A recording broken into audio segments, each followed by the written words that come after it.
welcome to you. On November 2nd, it's Game 7 of the 2016 World Series. A World Series that features the Cleveland Indians and the Chicago Cubs, tied at 3 games apiece.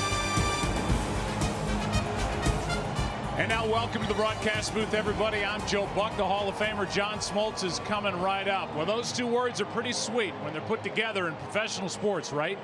Game 7. And in baseball, they're just a little bit sweeter.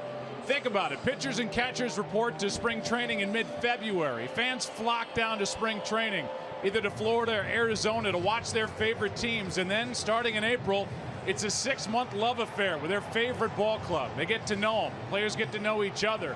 Peaks and valleys through the season, and for those teams that get to October, it's peaks and valleys even in the month during the early rounds of the playoffs. Well, now here we are in the World Series, and we have determined nothing in this classic series between Cleveland and Chicago tonight.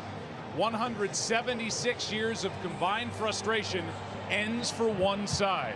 I welcome in my Hall of Fame partner, John Smoltz, and my friend, you have pitched in a Game 7 as a starter in your career in a World Series. Simply put, what does Game 7 mean to you? Well, it's the greatest feeling in the world, and well, long before you ever put on a uniform to play in the big leagues, you better dream of this moment. You've got to want this moment, and you can't be afraid to fail. There will be a moment in this game that everybody remembers. Don't create it. Embrace it. 2 pitchers on the mound have the perfect temperament, I think, to lead their team for a chance to victory. These are the games you dream of playing. The player that can slow it down the most will have the best success. Well, as we look at this game specifically tonight, to me, it's the rested and ready Indians bullpen, and for the Cubs, it's about adjustments, and they've made adjustments offensively. They've adjusted their lineup, Schwarber in the 2nd spot, but they've adjusted with the breaking balls and not chasing as much. If they get mistakes and hit them, they got a chance to avoid that bullpen that can lock it down for the Indians. Let's go down to the field. Here's Ken Rosenthal.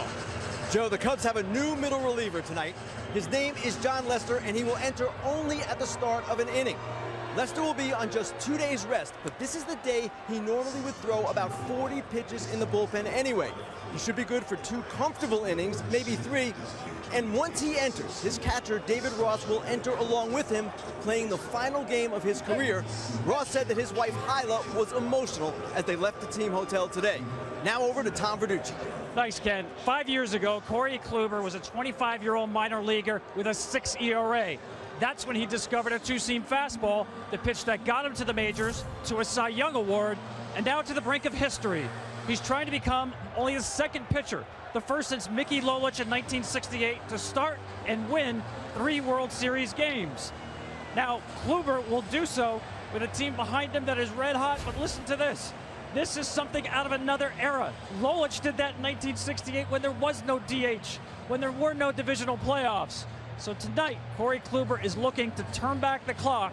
Back in '68, it had been 20 years since the Indians won the World Series. Tonight, Corey Kluber tries to end the drought at 68.